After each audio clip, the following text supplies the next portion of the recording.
រៀនដែលមានអាយុកាលជាង43ឆ្នាំក្រមលោកសន្តិភាពរកបានដោយគម្រោងរបស់ស្ថាបនិកនិងប្រតិបត្តិការនយោបាយឈ្នះគឺសម្ដេចអគ្គមហាសេនាបតីតេជោហ៊ុនសែនឧត្តមភាពសង្គមសេដ្ឋកិច្ចនិងវឌ្ឍនភាពរបស់កម្ពុជាលើគ្រប់វិស័យយ៉ាងឆាប់រហ័សបច្ចុប្បន្នក្រុមការដឹកនាំប្រកបដោយភាពស្វាហាប់មើងម៉ាត់ចត់មានចក្ខុវិស័យច្បាស់លាស់របស់នាយករដ្ឋមន្ត្រីដែលពោពេញដោយធម៌ពលខ្លាំងក្លាមោះមុតគឺសម្ដេចមហាបវរធិបតីហ៊ុនម៉ាណែតនាយករដ្ឋមន្ត្រីនៃប្រជាជាតិកម្ពុជា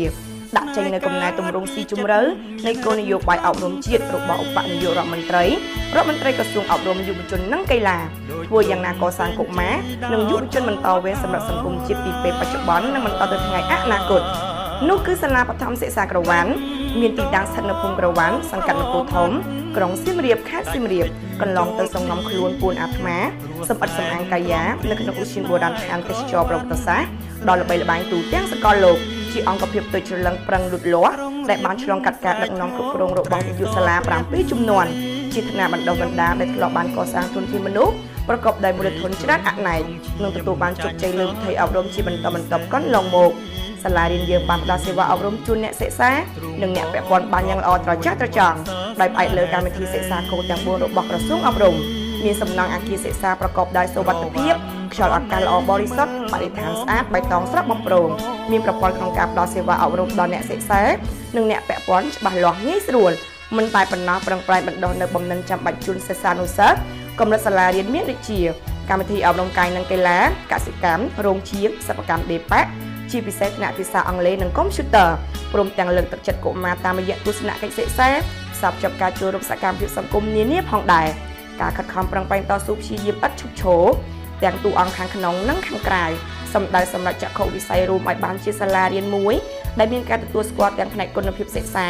និងសោភ័ណភាពសិក្សាពីគ្រប់មជ្ឈដ្ឋានក្រុមការដឹកនាំរបស់នាយកសាលាបច្ចុប្បន្នផ្សារភ្ជាប់ជាមួយនឹងការធ្វើទំនាក់ទំនងល្អយ៉ាងប៉ិនប្រសប់ដោយភាពច្បាស់លាស់មើងម៉ាត់ម៉ត់ចត់ត្រឹមត្រូវមានតម្លាភាពទាញបានការគ្រប់គ្រងយ៉ាងសកម្មពីអាជ្ញាធរដែនដីមូលដ្ឋានកកសកកថសហគមន៍និងស្ថាប័នអប់រំគ្រប់លំដាប់ថ្នាក់ព្រមទាំងការចូលរួមឧបត្ថម្ភគ្រប់គ្រងពីសំណាក់ព្រះសង្ឃសប្បុរសជនជាតិនិងអន្តរជាតិពីទីជិតទីឆ្ងាយបានត្រួតត្រៃផ្លូវសាលាបឋមសិក្សាក្រវ៉ាន់យើង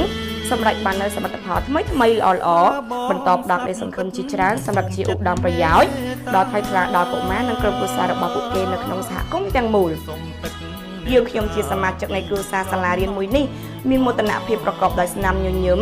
សង្ឃឹមយ៉ាងច្បាស់និងមានសុទិដ្ឋិនិយមថាសាលារៀនយើងខ្ញុំនៅតែផ្ដុំគំនិតផ្ចិតរួមចំណែកយ៉ាងសំខាន់ជាមួយរដ្ឋាភិបាលនៃប្រជាជាតិកម្ពុជាក្រសួងអប់រំយុវជននិងកីឡានិងក្រសួងស្ថាប័ននានាបញ្ញាបន្តផ្ដល់សេវាសាធារណៈគំរូបានយ៉ាងល្អជាបន្តទៅទៀតក្នុងវិស័យអប់រំយើងខ្ញុំព្រះករុណាសូមលំអរកាយថ្វាយបង្គំអរព្រះគុណនិងសូមគោរពថ្លែងអំណរគុណដល់ទឹកចិត្តមហាសប្បុរសរបស់បដិជគុណគ្រប់ព្រះអង្គអាជ្ញាធរដែនដីមូលដ្ឋានកកសកកថសហគមន៍និងស្ថាប័នអប់រំគ្រប់លំដាប់ថ្នាក់សប្បុរសជនជាតិនិងអន្តរជាតិនៅទីជិតទីឆ្ងាយដែលបានបង្អន់កាយឲ្យចំណែកបរិច្ចាគធនធានសម្ភារៈថវិកាផ្ដល់ជាកម្លាំងចិត្តដល់សាលារៀនយើងខ្ញុំសូមប្រគេនពរបដិជគុណគ្រប់ព្រះអង្គនិងសូមគោរពជូនពរមហាសប្បុរសជនទាំងអស់ឧបាសកឧបាសិកា